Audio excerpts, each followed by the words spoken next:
Hello friends, good evening and welcome to my channel तैयारी जीत की। तो कैसे हैं आप सब? आशा करता हूँ आप सब तैयारी कर रहे होंगे। तो चलिए इसी को कंटिन्यू करते हुए देखिए, उत्तर प्रदेश लेखपाल भर्ती के लिए जो 5200 पद निकले हुए थे, ठीक है, और यूपी पुलिस के लिए जो 50,000 पद, लगभग 50,000 प्लस जो पद निकले हुए थे, उसके लिए हम उत्तर प्रदेश का क्रैश कोर्स स्पेशल जो सब कुछ कंप्लीट करेगा आपकी, चाहे हिंदी हो, चाहे उत्तर प्रदेश की जीके जीएस हो, चाहे ग्रामीण परिवेश हो, या फिर आपकी मैथ की वीडियो जो है, मैथ के टीचर अभी मिल नहीं रहे दोस्तों, ठीक है, जैसे ही मिल जाएंगे तो हम मैथ की वीडियो भी आपकी स्टार्ट करवा देंगे। फिलहाल मैं आपकी जिम्मेदारी हिंदी की और यूपी जीके जीएस की और ग्रामीण परिवेश की लेता हूँ, ठीक है दोस्तों।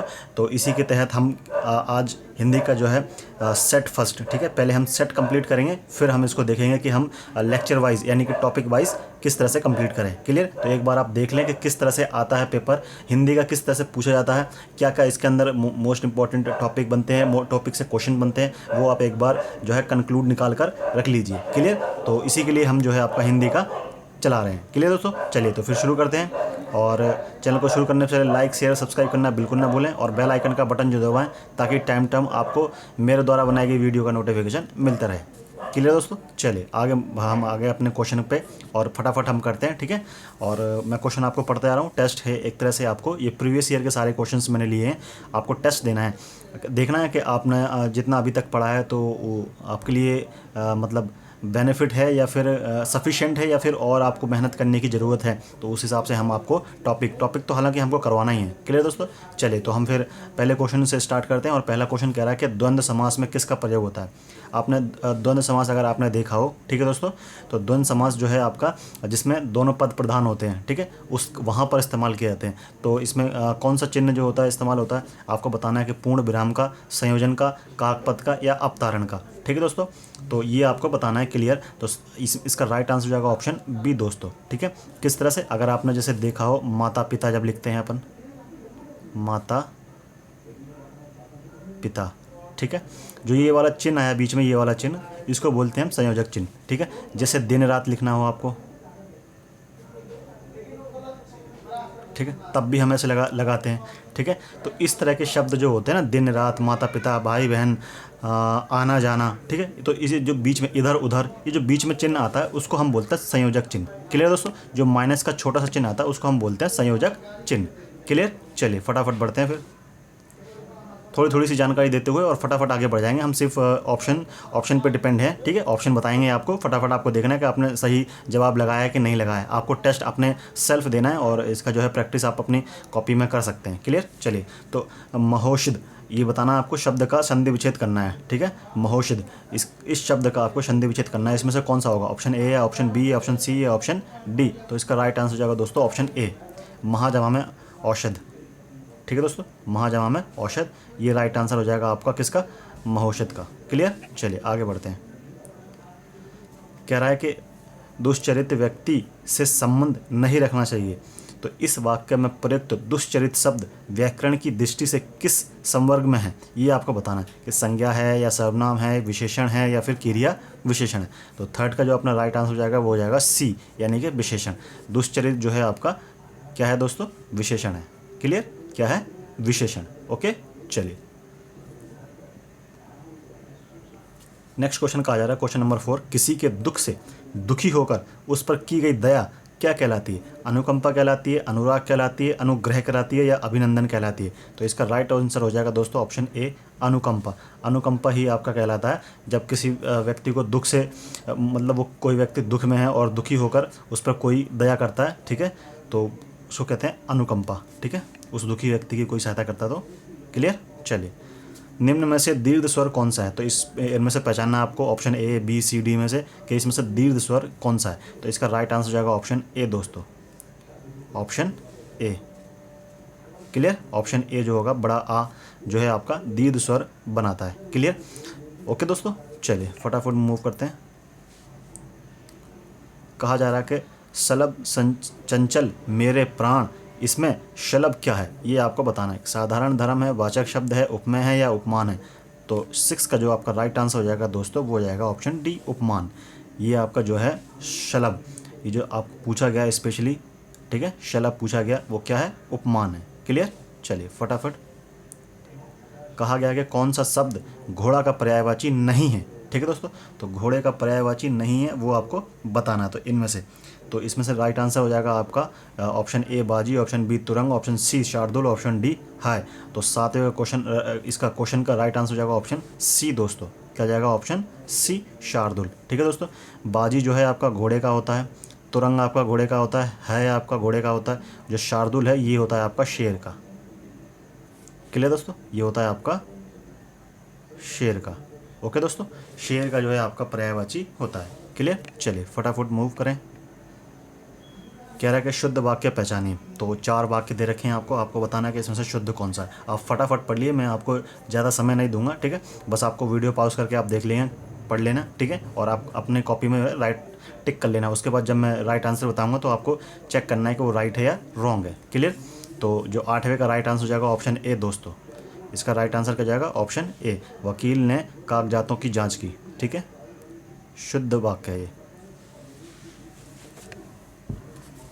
चलिए आगे मूव करते हैं। कह रहा है कि एक और अजगर ही लखी, एक और मृगराय बिकल बटे ही बीच ही परयो मूर्छे खाए। तो दोस्तों ये एक दोहा टाइप का था। ठीक है, अगर मैंने कहीं गलत पढ़ा है तो मुझे माफ़ करना, क्योंकि मुझे दोहा टाइप में थोड़ा सा पढ़ने का जो स्वर से निकालना होता है वो थोड़ा सा नहीं आता दोस्तों। तो मैंने नॉर्मली आपको पढ़ दिया है इसी तरह से। तो आप एक बार पढ़ के बता देना, और इसमें आपको रस बताना है दोस्तों। ठीक है, इस जो पंक्ति दे रखी है या दोहा दे रखा है, इसमें कौन सा रस है ये आपको बताना है इस पंक्ति के अंदर। तो जो ऑप्शन ए वीर दे रखा है वीर रस होगा, ऑप्शन बी भयानक रस होगा, ऑप्शन सी रौद्र रस होगा, या ऑप्शन डी वात्सल्य रस होगा। तो इसका राइट आंसर हो जाएगा ऑप्शन बी दोस्तों। कौन सा? भयानक रस। इस पंक्ति के अंदर जो है आपका भयानक रस है। एक और अजगर ही लखी और मृगाय बिकल बटे ही बीच ही परे मूर्छा खाए। तो भयानक का इसके अंदर जो है मतलब प्रेजेंटेशन इसके अंदर जो हो रही है भयानकता के तौर पर हो रही है। ठीक है दोस्तों, तो इसमें का राइट आंसर ऑप्शन बी हो जाएगा आपका। चलिए नेक्स्ट देखते हैं क्या क्या कहा है। एकिक का शुद्ध रूप निम्न में से कौन सा है? तो इसका राइट आंसर हो जाएगा option A, option B, option C, option D. तो इसका राइट आंसर दोस्तों क्या हो जाएगा? क्वेश्चन नंबर 10 हम आ गए हैं क्वेश्चन नंबर 10 पर, और इसका राइट आंसर हो जाएगा ऑप्शन बी, एक के। ठीक है, इसका शुद्ध रूप क्या हो जाएगा? एक ए। चलिए नेक्स्ट देखते हैं। कह रहा है कि रिक्त स्थान से संज्ञा या सर्वनाम शब्द की विशेषता प्रकट होती है, वो क्या होती है? ठीक है, तो जो रिक्त स्थान है उसकी जगह पर क्या आएगा वो बताना है। तो 11 का ऑप्शन सी हो जाएगा दोस्तों, विशेषण। विशेषण, ठीक है दोस्तों, क्या जाएगा? विशेषण। विशेषण से संज्ञा या सर्वनाम शब्द की विशेषता। आपने ये परिभाषा, डायरेक्ट ही परिभाषा। ठीक है दोस्तों, ये क्या आ गई है? डायरेक्ट ही परिभाषा पूछ ली गई है। ठीक है दोस्तों, जो शब्द संज्ञा और सर्वनाम की विशेषता बताए उसे क्या बोलते हैं दोस्तों? विशेषण बोलते हैं। ठीक है, तो हिंदी में ऐसा नहीं है कि आप कुछ भी ना पढ़ें, आपको एड़ी से लेकर चोटी तक की जो भी चीज़ें हैं सब पढ़नी पड़ेगी। क्लियर, चलिए। किसी पर विजय प्राप्त करने की इच्छा रखने वाला वाक्यांश के लिए एक शब्द, जो ये वाक्य दे रखे हैं, ठीक है, तो उसमें से कौन सा होगा? अगर किसी पर विजय प्राप्त करने की इच्छा रखता है कोई व्यक्ति, तो विजित होगा, विजेता होगा, जिज्ञासु होगा, या फिर जिज्ञासु होगा। तो जो 12वां नंबर है अपना, उसका हो जाएगा राइट सी दोस्तों। सी जो है जिज्ञासु, जिगीसु। कौन सा? जिगीसु। किसी विजय प्राप्त करने की जो इच्छा रखता है उसे जिगीसु बोलते हैं। चलिए आगे देखते हैं। क्वेश्चन नंबर 13 कह रहा है कि मन मलिन तन सुंदर कैसे, विषरस भया भरा कनक घट जैसे। ठीक है दोस्तों, तो पंक्ति के लिए मुझे क्षमा करें, मैं पहले ही आपको बोल चुका हूँ, थोड़ा सा मैं पढ़ने में ख़राब हूँ। इस पंक्ति में कौन सा अलंकार है? तो आपको अलंकार बताना है। तो आप स्वयं पढ़ सकते हैं दोस्तों, अगर आप अच्छा पढ़ने वक्ता हैं एक तरह से, तो अच्छे आप पढ़ सकते हैं। मन मलिन तन सुंदर कैसे, विषरस भरा कनक घट जैसे। इस पंक्ति में अलंकार बताना है। तो कौन सा अलंकार है? ऑप्शन ए, या ऑप्शन बी, ऑप्शन सी, या ऑप्शन डी। फटाफट उत्तर दें दोस्तों, इसका राइट आंसर जाएगा ऑप्शन ए। ऑप्शन ए जो होगा आपका दृष्टांत। ठीक है दोस्तों, चलिए आगे फटाफट। कहा जा रहा है कि चंद्रमा के लिए सही पर्यायवाची वाले शब्द पंक्ति चुनना। इसमें से चंद्रमा के लिए जो है आपको कुछ पर्यायवाची दे रखे हैं, तो ये ऑप्शन में से कौन सा इसका सही होगा? ठीक है दोस्तों, क्वेश्चन नंबर 14 का जो होगा आपका राइट आंसर सी हो जाएगा दोस्तों। क्या हो जाएगा? सी, निशाकर, सुधाकर और इंदु। क्लियर। देखिए दोस्तों, यहाँ पर ध्यान देना है, क्या है कि सिर्फ हल्की हल्की मिस्टेक कर रखी है। देखिए ये पूरा एकदम सही है, निशाकर, सुधाकर और इंदु। अब देखिए यहाँ पर निशाकर तो सही है, लेकिन सुधाकर में बड़ा धा नहीं है, सुधकर लिखा हुआ है, ठीक है। इंदु सही है इसके अंदर, क्लियर। अब यहाँ निशाकर सही है, सुधाकर सही है, लेकिन इंदु में ना नहीं है, ये ना नहीं है, क्या नहीं है दोस्तों, ना नहीं है, ठीक है। यहाँ पर देखिए बड़ा सा नहीं है निशाकर में, निष्कर लिखा हुआ, सुधाकर इंदु। तो यहाँ आपको बहुत बड़े ध्यान से और आंखों का इस्तेमाल करते हुए इसी तरह से पूछा जाता है दोस्तों, इसी तरह से पूछा जाता है। और जो है इंसान जो है, व्यक्ति जो है फटाफट जल्दबाजी के चक्कर में क्या होता है कि गलत कर जाता है, आते हुए गलत कर जाता है, इसलिए आपको ध्यान देना है। इसका राइट आंसर हो जाएगा दोस्तों सी। कौन सा हो जाएगा, सी, क्लियर। चलिए फटाफट देखें आगे। आगे कहा गया कि प्रति जमा में आघात का संधि रूप क्या होगा। तो इसमें से आपको बताना है, ऑप्शन ए होगा, ऑप्शन बी होगा, ऑप्शन सी होगा, ऑप्शन डी होगा। तो 15 का ऑप्शन ए होगा दोस्तों, प्रत्याघात, क्लियर, प्रत्याघात, ओके, ऑप्शन ए। चलिए आगे फटाफट। कहा गया कि नीलकंठ में कौन सा समास है। तो समास आ गया आपका, ठीक है। सारे टॉपिक इंपॉर्टेंट है, सब टॉपिक से एक एक दो क्वेश्चन आते हैं, क्लियर। तो नीलकंठ में आपको बताना है कि कौन सा समास है। ऑप्शन ए द्वंद्व समास, ऑप्शन बी द्विगु समास, ऑप्शन सी बहिब्रीयु, और ऑप्शन डी जो है आपका कर्मधारय समास, ठीक है। तो इसमें आपको बताना है इसमें कौन सा आपका सही होगा। तो 16 का जो होगा ऑप्शन सी होगा दोस्तों, बहुब्रीय, ऑप्शन सी। द्वंद्व समास मैं आपको बता चुका हूँ, जिसमें संयोजक का इस्तेमाल करते हैं, जैसे रात दिन, माता पिता, भाई बहन। द्विगु, देखिए दोस्तों द्विगु का याद करने का सबसे आसान तरीका है, इसके अंदर गा आता है, गा फॉर गिनती, गा फॉर गिनती, ठीक है दोस्तों, गा फॉर गिनती, जिसके अंदर गिनती आए। जैसे त्रिभुज यानी कि तीन कोणों, तीन कोण, उसके अंदर तीन चीज़ों का डोनेट करता है वो, ठीक है, जिसे प्रदर्शित करना होता है। चतुर्भुज यानी कि चार चीज़ें हों तो चतुर्भुज, पंचभुज, षट्भुज, तिरंगा यानी कि 3 रंगों का तिरंगा, जो गिनती को मतलब प्रदर्शित करे उसको बोलते हैं हम द्विगु समास, ठीक है।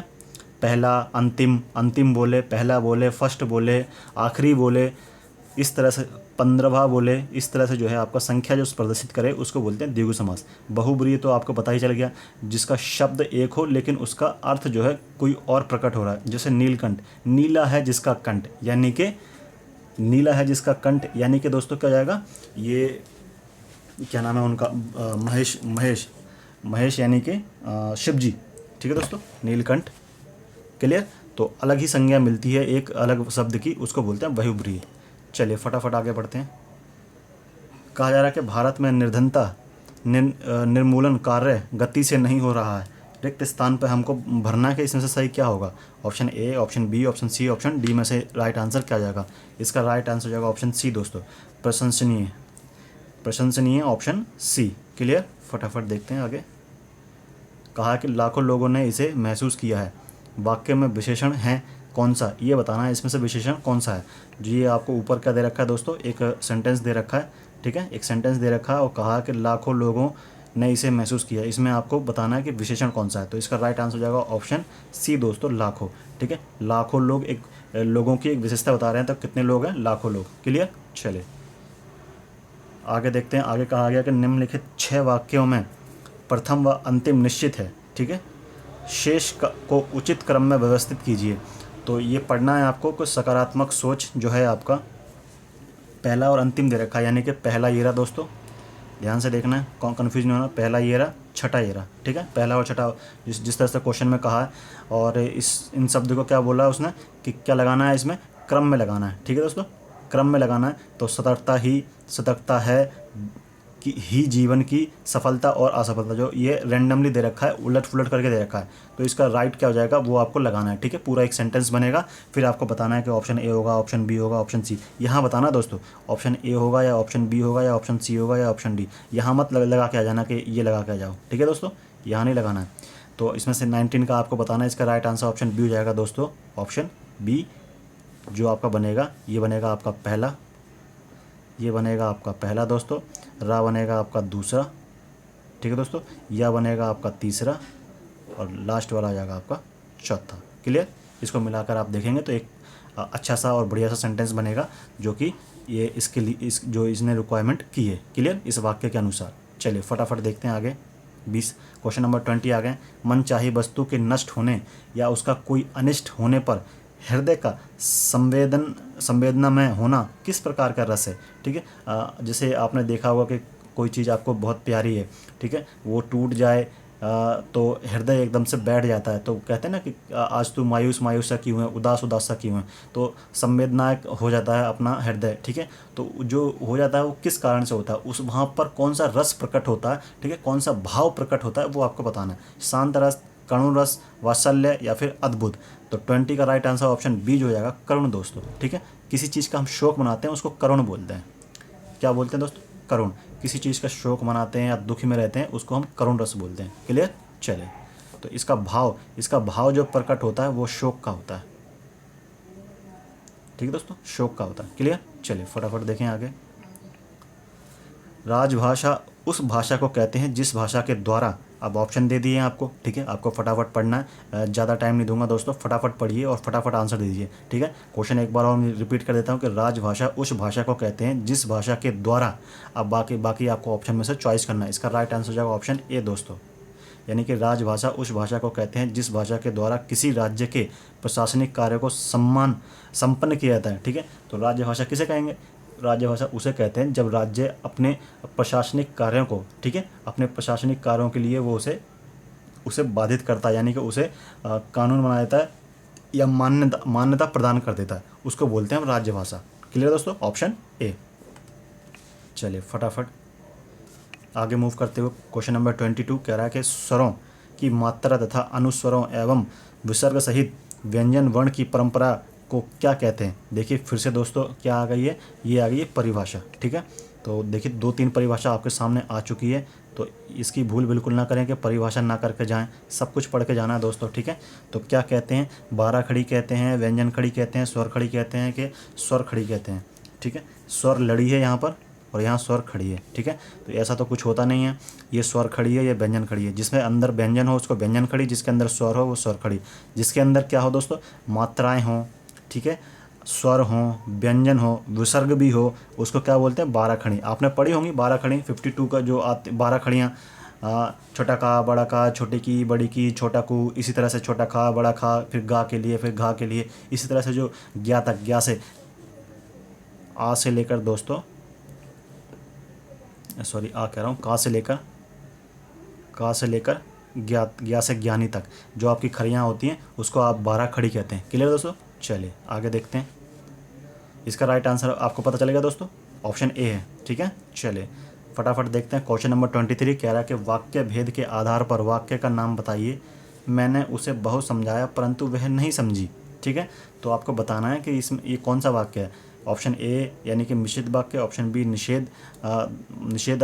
निषेधात्मक वाक्य है, या ऑप्शन सी संयुक्त वाक्य है, ऑप्शन डी सरल वाक्य है। तो 23 का आपको क्या हो जाएगा दोस्तों, सी हो जाएगा संयुक्त वाक्य। इसके अंदर संयुक्त वाक्य का जो है संबंध हो रहा है। ठीक है, दो जो है वाक्य एक साथ आ रहे हैं, यानी कि मैंने उसे बहुत समझाया परंतु वह नहीं समझी। ठीक है दोस्तों, ठीक है, नहीं समझी इसका मतलब संयुक्त वाक्य, 2 वाक्य उसके अंदर मिले हैं, जॉइंट हैं, इसको बोलते हैं संयुक्त वाक्य। वाक्य नंबर 1, वाक्य नंबर 2।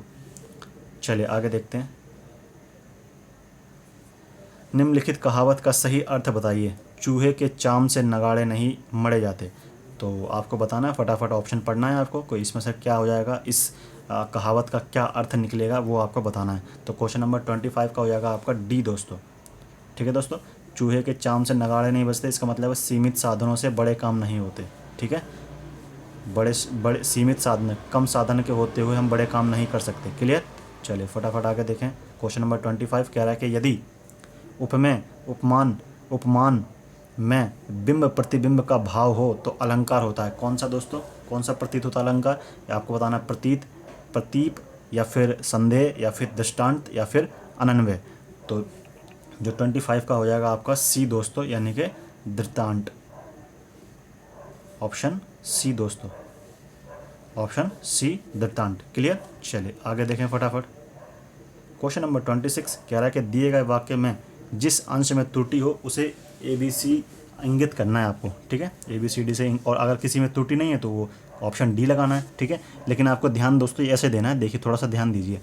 देखिए अगर आपका ऑप्शन है तो ये पढ़ना है आपको, आगे का पढ़ना है, आगे का पढ़ना है। ए अगर ऑप्शन है, ठीक है, इसके लिए ये वाला हो जाएगा, और इसके लिए आपका सी हो जाएगा, और डी के लिए ये हो जाएगा। ठीक है दोस्तों, तो ऑप्शन थोड़ा पीछे दे रखा, लिखा पहले है। ठीक है, तो ये ध्यान देना है आपको, ऐसा मत कर देना। देखिए ऐसा मत कर देना, ये ए दिया हुआ है और इसके आगे का ये आप ए मान लें, ये बी दिया हुआ, इसके आगे का ये बी मान लें, और ये सी दिया हुआ, इसके आगे का ये सी मान लें, और डी कहीं आप कह देंगे कि प्रिंट ही नहीं छपा। ठीक है, तो ऐसा नहीं है दोस्तों, इस तरह से नहीं है, ध्यान से देखना है। ये है ए आपका, ये है बी आपका, ये है सी आपका, और ये है डी लास्ट में। ठीक है, चलिए तो इसको मैं हटा देता हूँ और फटाफट पढ़ते हैं। आप ऑप्शन पढ़िए। ठीक है, आपको बताना है कि इसमें से कौन सी त्रुटि नहीं है। ठीक है, गांधी जी पक्के ईश्वर के भक्त थे,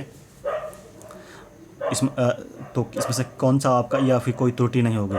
तो इसमें आपका जो राइट आंसर हो जाएगा 26 का दोस्तों, वो हो जाएगा ऑप्शन बी। ऑप्शन बी हो जाएगा दोस्तों। और ऑप्शन बी कहाँ प्रदेश कर रहा है, पक्के ईश्वर के। तो इसमें दोस्तों ईश्वर के पक्के भक्त बोलते हैं, पक्के ईश्वर के भक्त नहीं बोलते कभी भी। ठीक है दोस्तों, क्या बोलते हैं, ईश्वर के